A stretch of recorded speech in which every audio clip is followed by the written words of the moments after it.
Ce moment est arrivé, celui attendu par tous, la révélation du passé d'un de nos Mugiwara, le mystère de ses origines se dissipant enfin et petit à petit. C'est notre très cher Brook qui en est à l'honneur aujourd'hui, presque 20 ans après avoir été introduit et avoir teasé sa vie, passé de chef d'une troupe de garde sur West Blue, nous découvrons enfin le royaume Esperia dans lequel il habitait, les mystérieux rois et reines dont il était si proche, la princesse Shuri sous sa protection, aussi connue sous le nom de Gunko, ou encore et plus fou, ses yeux. C'est littéralement la première fois que nous voyons Brook sans ses lunettes de soleil en plus de 700 chapitres. Cette review va alors analyser en profondeur ce passage important de l'histoire, mais nous allons aussi nous focaliser sur le mystère d'Ozan, mentionné par Imu dans son combat contre Loki pour essayer de comprendre de qui il s'agit. Avant de commencer quand même les bros, bonjour à tous, mais on s'applaudit car nous avons enfin atteint les 400 000 abonnés, merci à tous du fond du cœur, j'en reparlerai un petit peu à la fin de cette vidéo pour pas polluer l'intro, mais vous avez été si présents, c'est un truc de fou, je vous dois absolument tout. N'arrêtez pas pour autant, on va chercher le demi-million maintenant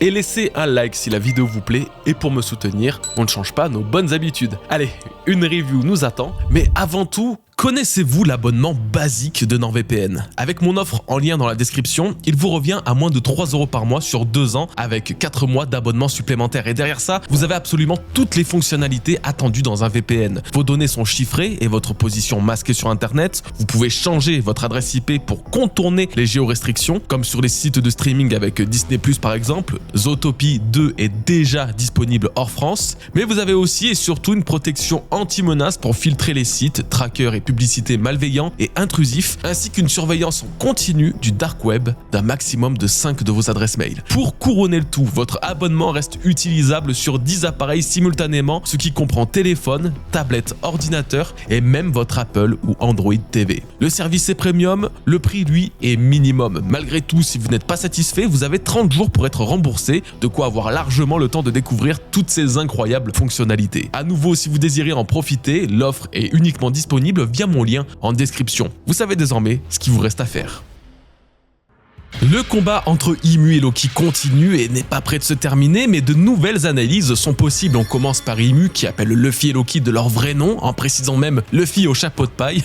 Alors c'est, je pense, et comme je l'avais expliqué dans la review du chapitre 1177 je crois, un moyen de montrer qu'Imu commence un petit peu à estimer ses deux adversaires. En combattant Loki et Luffy, il a vu et compris qu'il ne pourrait pas faire d'eux des soldats sous Domi-Reversi. Leur volonté est bien trop grande, ou alors ils ont une particularité trop spécifique qu'on va bientôt découvrir. Donc à partir de ce moment-là, ils ne sont ni Joy Boy, ni Dog, ni Nika, mais ces nouveaux adversaires de l'époque actuelle, Loki et Luffy, il les considère enfin. Ensuite, Imu dit à Ragnir qu'il attendait quelqu'un qui puisse se venger de lui. Ça, on va en reparler juste après car ça concernerait un certain Dozan, l'ancien dieu de la guerre et maître de Ragnir il y a des siècles. On voit ça après. Et là, nous avons une nouvelle technique utilisée par Imu qui, ma foi, s'inscrit dans la liste des matérialisations d'épée Gram. Je vous disais tout à l'heure que le combat entre Imu et Loki n'était pas prêt d'être fini.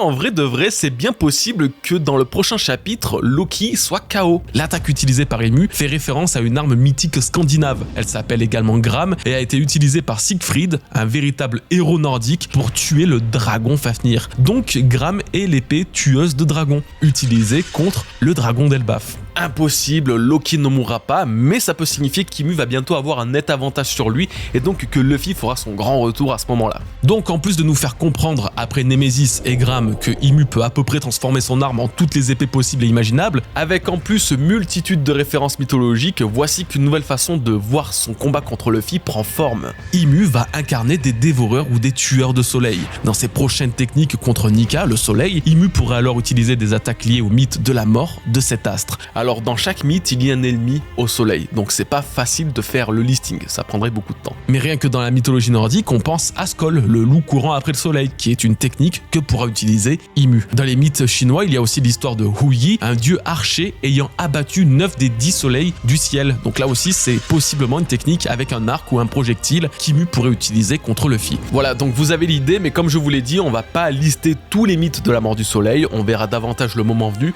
voir si j'avais la bonne logique ou pas. Ah, et tenez, je vous avais déjà fait ça pour Egghead, mais dites-moi en commentaire d'après vous à quel chapitre se terminerait Elbaf ou dans combien de mois? J'aimerais bien savoir combien de durée de vie vous accordez encore à cet arc. Bon voilà, et en attendant, analysons un dernier point de cet affrontement entre Loki et Imu. Alors, Dozan, c'est ce nom qui va nous intéresser, qui va nous interpeller parce qu'Oda s'est dit qu'on n'avait pas encore eu assez de personnages introduits récemment, fallait en rajouter encore une bonne petite couche. Moi, généralement, ça me dérange pas, hein, je vais être honnête, au contraire, parce que en fait, ça apporte des sujets à théorie. Voilà, tu regardes un petit peu le nom, tu fais tes petites recherches, tu checkes en japonais de qui ou de quoi il pourrait s'agir, tu te plantes parce qu'Oda est parti sur un truc totalement différent, mais voilà, ça fait partie du jeu. Moi, je trouve ça cool, ça m'amuse. Et c'est ce que j'aime même dans One Piece, parce que en fait, j'aime théoriser. J'imagine bien que les lecteurs plus ou moins occasionnels qui galèrent à mémoriser les 8 milliards de personnages dans One Piece soufflent un petit peu à l'idée d'en avoir un de plus à garder en tête. Alors déjà, mauvaise nouvelle pour vous les potes, quand on aura le flashback de l'ancien royaume, il faudra probablement découvrir et mémoriser un tas de nouveaux personnages dont on ne soupçonnait même pas l'existence avant ce moment-là. Là par contre, pour le coup de Dozan, même si ça me dérange pas forcément, le truc c'est qu'il y a quasiment rien à analyser. Voilà, c'est assez pauvre, c'est un peu frustrant. J'ai quand même quelques propositions à vous faire, elles resteront, je pense, assez basiques. La première d'entre elles, c'est que Dozan serait le nom du dieu de la guerre ayant autrefois combattu Nika avec Ratatosk à ses côtés. C'est l'une de mes propositions préférées, c'est aussi directement celle à laquelle j'ai pensé en découvrant ce nom. Le dieu de la guerre d'Elbaf est donc un être légendaire mentionné par Yarul au chapitre 1175. Il explique que ce géant avait une arme, Ragnir. Il s'est opposé au dieu soleil en prenant la forme d'un dragon gigantesque, donc en ayant le Zwan de Nidhogg, et il était aux côtés de Ratatosk, son fidèle serviteur. En gros, c'est Loki, mais d'un ancien temps. Là où je pense qu'Imu le connaît et qu'il aurait pu se nommer Dozan, c'est que ce dieu de la guerre est mort à un moment précis. Sûrement pas de vieillesse, puisque Ratatosk s'est réincarné dans son arme pour protéger le fruit du démon légendaire d'Elbaf. Ça pourrait donc signifier que le dieu de la guerre avait un ennemi, mais aussi une volonté, et Ragnir a protégé cette volonté de cet ennemi jusqu'à l'arrivée de Loki. Le truc intéressant à prendre en compte, c'est ce que je vous disais dans la dernière review à propos de cette scène. Et si en fait, le dieu soleil face auquel s'est opposé le dieu de la guerre n'était pas vraiment Nika. Au contraire, ce dieu soleil, autoproclamé, serait Imu il y a des siècles et des siècles. Attention, je ne dis pas que Imu était le Nika de l'époque. Je sous-entends juste que Imu aurait pu essayer d'imiter Nika ou se faire passer pour lui, peut-être parce qu'à une époque, Imu ne voulait pas être méchant, et c'était même forcément le cas car aucun des antagonistes de One Piece ne naît mauvais. Voilà, il le devient. Je ne pense pas que Imu soit une exception, car c'est cette chute dans le côté obscur qui va nous émouvoir, qui nous touche. Et ça serait davantage touchant de voir cet homme vouloir représenter la libération ou le soleil, tout en succombant lentement à la noirceur de son fruit du démon, en devenant le démon lui-même. Même si ça ne faisait pas du tout partie de ma théorie de base à son sujet, j'aime vraiment bien imaginer qu'il ait pu être Nika pendant un temps, ou du moins essayer d'être Nika. Et en vrai, quoi de plus facile quand leurs pouvoirs respectifs se ressemblent autant? Ils sont liés à l'élément du feu, et l'imagination semble être le moteur respectif de leurs capacités, leur permettant de générer des éléments, comme des billes d'acier pour l'un,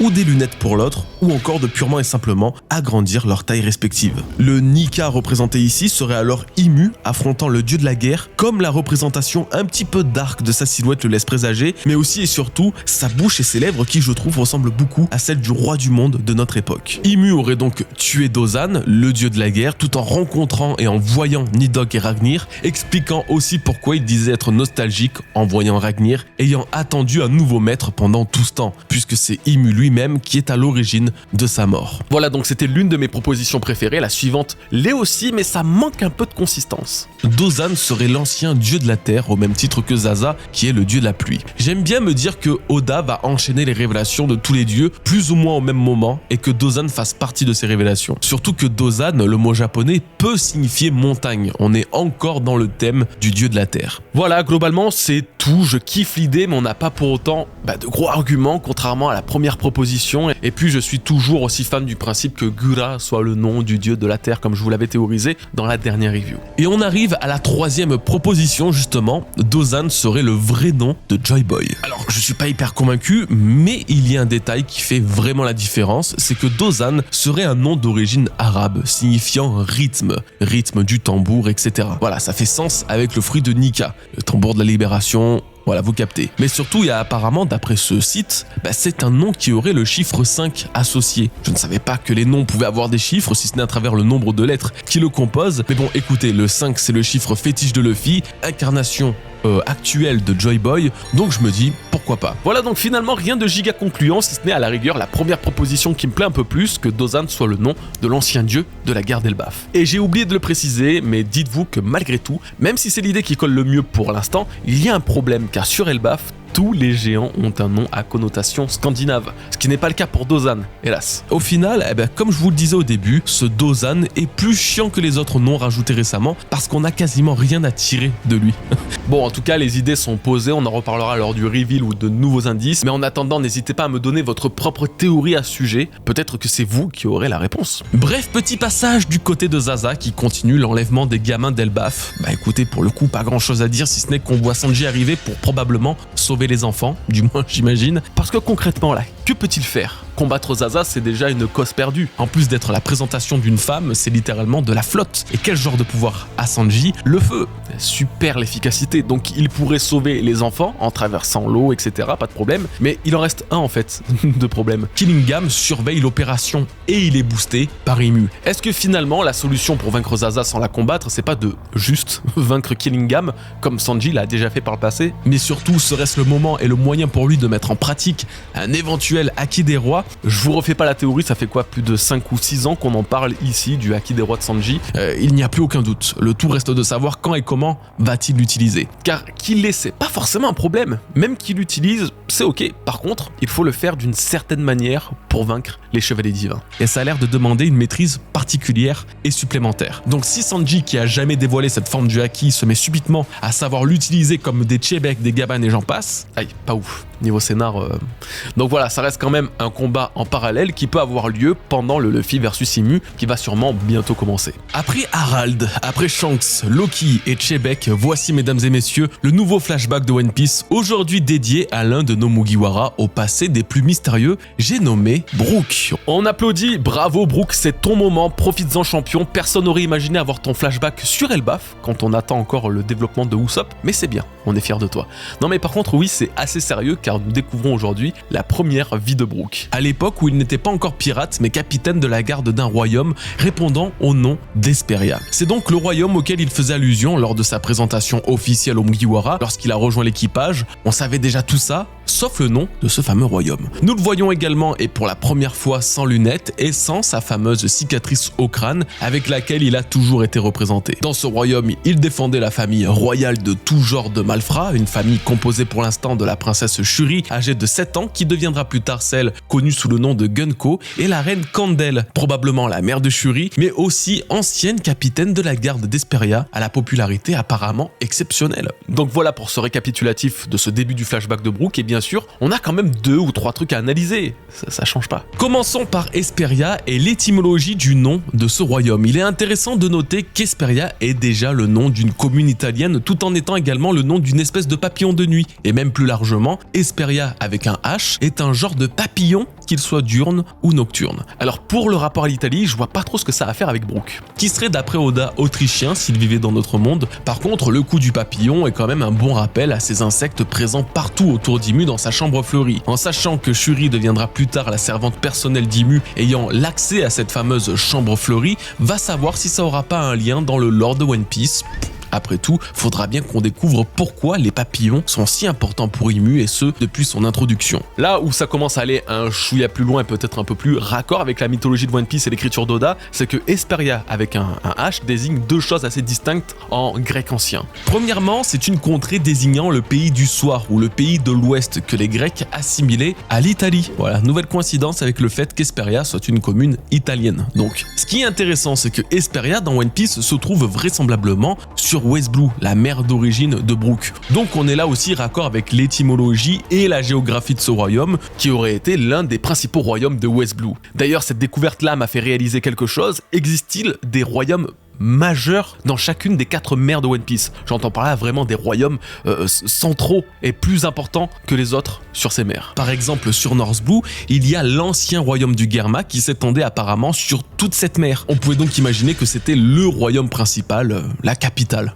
Luvnil, le pays de Mont-Blanc-Morland, semblait également assez important et a peut-être pris le rôle du royaume de Germa lorsque celui-ci s'est transformé en royaume maritime nomade. East Blue, c'est un petit peu plus dur à dire, mais on sait que le royaume de Guan Linois était assez important avec la présence de nobles. Cependant, il est possible que ce soit le royaume Oikot, là où vivait autrefois Nami et Nojiko, qui était le plus central avant l'attaque de pirates qu'il a semble-t-il détruit. Sur South Blue, là c'est peut-être purement et simplement le royaume de Brice qui était le principal, celui d'où venait le bateau tombé du ciel. On peut quand même mettre le royaume de Sorbet de Kuma, même s'il ne semblait pas particulièrement très riche ou très puissant. Bref, et concernant West Blue, du coup, ça ne serait pas God Valley, on a vu que c'était un royaume plutôt simple, mais bien Esperia, et ça ferait que quasiment tous les Mugiwara viennent du royaume le plus important de leurs mers respectives. Ça, c'est la première rêve que je trouve intéressante à mettre en avant, vient désormais la deuxième. Esperia ferait référence aux Hespérides, des nymphes dans les mythes grecs qui, dans certaines versions, sont les filles de Nyx, vous savez, la déesse de la nuit, liée à Eris et Némésis, des noms qu'on a eu l'occasion d'analyser dans le même contexte récemment avec Eris, la femme de Tchébek, et Némésis, l'attaque d'Imu. Donc ça fait déjà un petit truc. Les Hespérides étaient missionnées de garder le jardin le plus à l'ouest du monde, là où poussent les pommes d'or censées conférer un pouvoir divin, tel par exemple l'immortalité.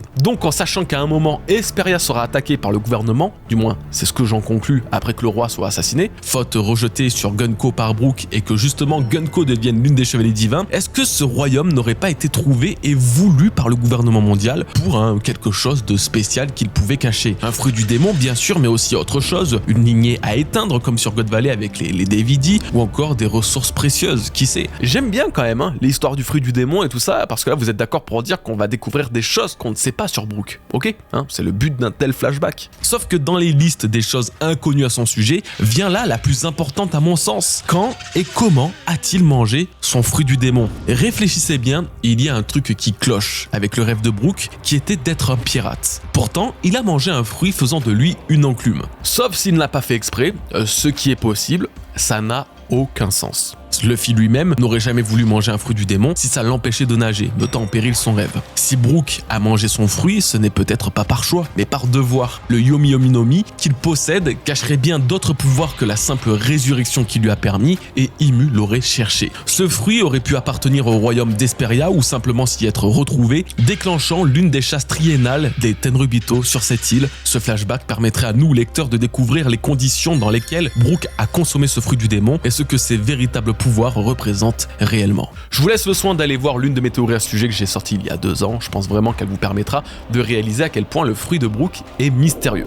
Donc ouais, si Oda décide d'introduire dans son œuvre un mythe aussi connu que le jardin des Hespérides avec Esperia, ainsi que les pommes d'or et leurs pouvoirs liés à la vie avec le fruit du démon de la résurrection de Brook, je trouverais pas ça déconnant, je vais pas vous mentir, ça me plaît bien, mais bon, ça reste de la théorie un peu plus poussée. Vous l'aurez compris, le royaume d'Esperia cache bien des secrets autour de son nom. Par contre, une révélation très intéressante nous a été faite. Ce royaume était autrefois celui de la musique, ou du moins des fabricants d'instruments de musique. Il y avait apparemment des ateliers de partout et la musique résonnait à chaque coin de rue, un lieu ma foi parfait pour Brook qui, déjà enfant, combattait avec son petit violon. Naturellement, un tel royaume lié à la musique nous gratifie d'un petit couplet du Binks no Sake chanté par Brook, qui me fait alors poser la question suivante: et si le Binks no Sake était né ici sur Esperia, ou que celui l'ayant écrit tire ses origines de ce royaume? Ça pourrait expliquer pourquoi, sans même devenir pirate, Brook connaissait et chantait déjà cette chanson. Et puis plus globalement, on comprend encore mieux l'amour qu'a Gunko pour la musique, notamment pour celle de Brook,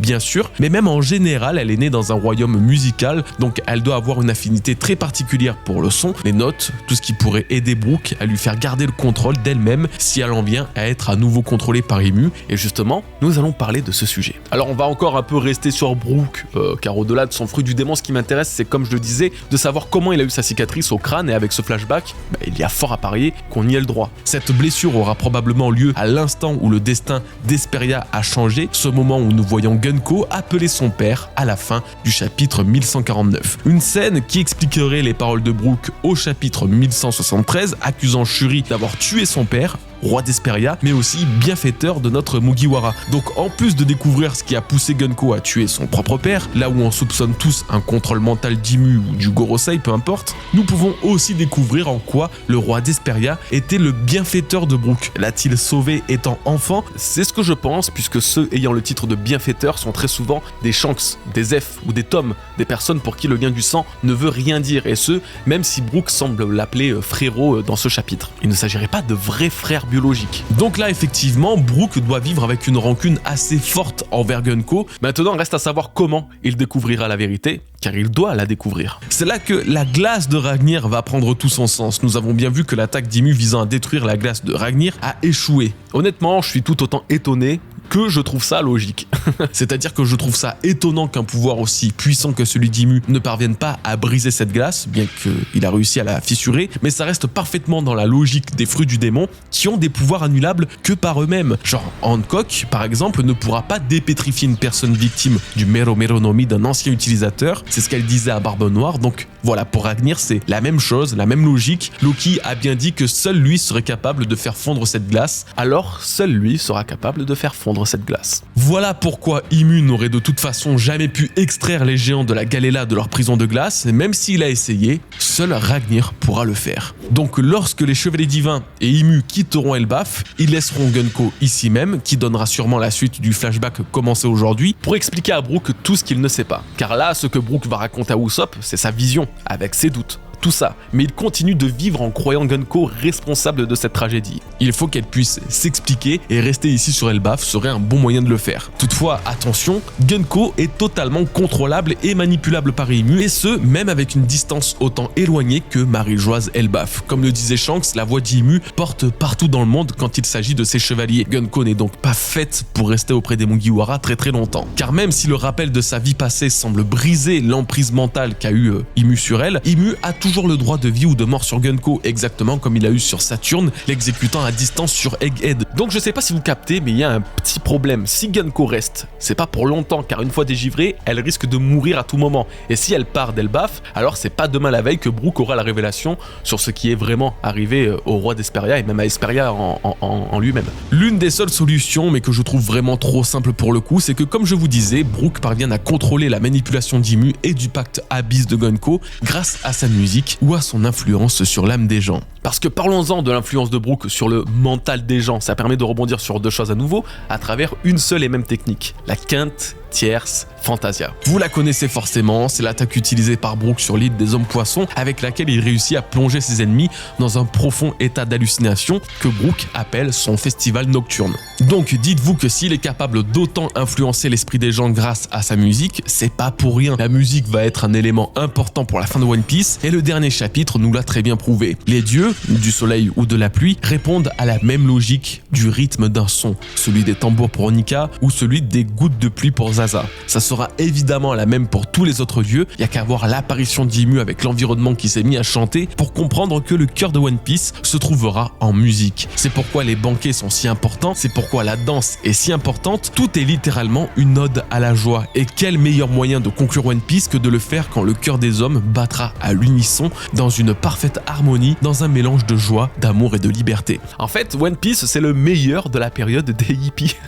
Et je vous jure que c'est même pas une blague, ça va forcément gueuler sur le happy ending évident que nous prépare Oda, et pourtant je trouverais ça parfait. Et donc on en vient à la deuxième chose sur laquelle je voulais rebondir, la fameuse pose de Nika de Brook. Ah là, je sais qu'en voyant ce Brook sautant au-dessus d'Esperia, Soleil dessinant sa silhouette avec cette pose si emblématique, vous avez dû câbler. Wow, mais Brook, c'est Nika, il fait la pose de Nika, c'est une dinguerie. Alors oui, mais bon, d'un côté ça fait plus de 500 chapitres qu'il nous l'a tapé cette pose. Encore une fois, dans sa technique quinte tierce Fantasia. Qu'est-ce que ça signifie? Pourquoi Brook prend-il finalement aussi souvent cette symbolique? Eh bien écoutez, je sais pas vraiment, je suis pas Oda, peut-être qu'il va y avoir une très bonne raison, peut-être que Brook lui-même, venant d'un pays musical, connaît la légende d'un dieu du rythme et des tambours, que ce soit Nika ou une autre entité. Mais en tout cas, et pour l'instant, je dirais que qui, autre que Brook chez les Mugiwara, est le plus propice à prendre cette pose? Eh bien quasiment personne. Tu n'imagines ni Zoro, ni Jinbe, ni même les deux femmes de l'équipage dans cette situation. Usopp à la rigueur parce qu'il y avait eu le truc sur Skypiea, d'accord, mais Brook reste parfaitement logique, il est le seul à être autant lié à la musique, il est aussi l'un, si ce n'est le plus jovial de tout l'équipage après Luffy. Koda lui donne cette symbolique solaire propre à Nika, n'est rien d'autre pour moi, une façon d'exprimer la joie de Brook, mais aussi la joie qu'il transmet à travers sa propre musique. Enfin voilà, j'ai pas forcément une attente particulière, même si maintenant je me doute qu'Oda peut intégrer le mythe de Nika chez un petit peu tout le monde, même là où on ne s'y attendait pas, comme avec les géants assez récemment. Eh bien écoutez, on va pouvoir passer à la prochaine et dernière partie, le roi et la reine d'Hesperia. Quel contraste de fou! Candel, la reine, est giga badass. Le roi à côté ressemble à un bandit, même à un DVD tellement. Pourtant, tous ont l'air adorables. J'imagine que ça sera une belle famille, enfin j'espère. Honnêtement, j'ai pas une très grande analyse à faire sur eux, mais allons droit au but. Candel a tout d'un chevalier divin. Je sais pas à quel point elle sera liée au gouvernement mondial, car Brook et Gunko ne l'ont pas mentionné en parlant de leur passé avant ce moment-là, mais elle a toute la dégaine d'un Shamrock dans sa tenue. Peut-être c'est sa grand-mère, va savoir. D'ailleurs, même Brook, je l'ai pas noté, mais esthétiquement, c'est vraiment un bail de chevalier divin. Et plus précisément, ils m'ont tous les deux rappelé le chevalier divin illustré par Shanks quand il expliquait leur pouvoir à Gaban et tout ça. Je sais pas si on verra ce type un jour, mais waouh, il y ressemble. Désolé, je casse l'ambiance, j'annonce déjà la couleur, Candel va mourir. Voilà, c'est la daronne. Aucune mère ne survit dans One Piece. Encore pire dans les flashbacks, ce sont les premières à partir. Désolé, vous attachez pas trop à elle, elle est déjà condamnée. Voilà. Ah bah là, le gouvernement va attaquer, ou un chevalier divin va l'avoir dans le collimateur, comme Garling avec la mère de Shanks et Shamrock justement, et soit elle va se faire kidnapper, soit elle va combattre pour sa survie et son royaume en se faisant tuer. Enfin, je sais pas comment Oda va tourner ça, mais Candel, c'est l'histoire de quelques cases, quelques chapitres, tout au plus. Et vu que Brook dit que le royaume a disparu depuis, il serait pas étonnant que le roi se soit rebellé contre le gouvernement après la disparition de sa femme, menant à la chute de cet empire de la musique. En tout cas, avec Brook en modèle et Candel en mère, on sait d'où Gunko tient cet esprit de combattante. C'était effectivement une recrue parfaite pour les chevaliers divins et j'ai vraiment hâte de découvrir comment elle en est arrivée ici. Surtout que Brook explique ne plus l'avoir vue depuis qu'elle est partie pour la Terre Sainte de Marie-Joise. Donc à tout moment, ils ont participé à une rêverie et Gunko, sa mère ou même les deux ont été capturés pour faire d'elle des esclaves. On l'a très bien vu avec Shirahoshi et Vivi à la dernière rêverie, qui, je rappelle, Vivi a failli être capturée définitivement par le gouvernement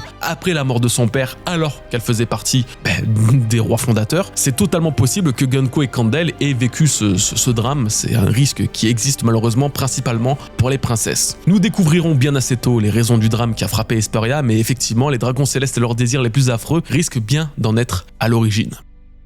Alors finalement, n'est-ce pas le flashback de trop dans cet arc? Je trouve que les flashbacks sont toujours les moments les plus palpitants de One Piece. Et celui d'un personnage aussi important que Brook apportera forcément son lot de lore, de background, voilà, nécessaire à One Piece. Surtout qu'on savait que Brook allait avoir son flashback. Car comme j'ai pu vous le dire par le passé, quasiment tous les Mugi ont plusieurs flashbacks d'étapes différentes de leur vie. Et la finalité, c'est que tous devront en avoir au moins deux. Genre Sanji a eu 2 flashbacks absolument nécessaires, Zoro aussi, même s'ils étaient un petit peu plus courts. Luffy également, mais lui il en aura encore un de plus dans le futur quand on découvrira justement à sa naissance et tout ça. Brook lui n'a eu qu'un pauvre flashback alors qu'il avait déjà vécu une vie entière auparavant. C'est totalement ok qu'on ait une finalité à ça. Ce qui prêche un peu, je pense, c'est qu'on sort de plus de 6 mois de flashback avec Loki, Chebek, Harald et tout ça. D'ailleurs, en parlant de Chebek, j'en ai parlé vite fait en live, mais pas ici. Grosse ressemblance du côté des Davidi avec le roi d'Hesperia et de Brook. Est-ce pour autant la même famille? La question se pose, la théorie se fait, mais honnêtement, je vois pas à quoi ça servirait. J'arrive pas à trouver l'intérêt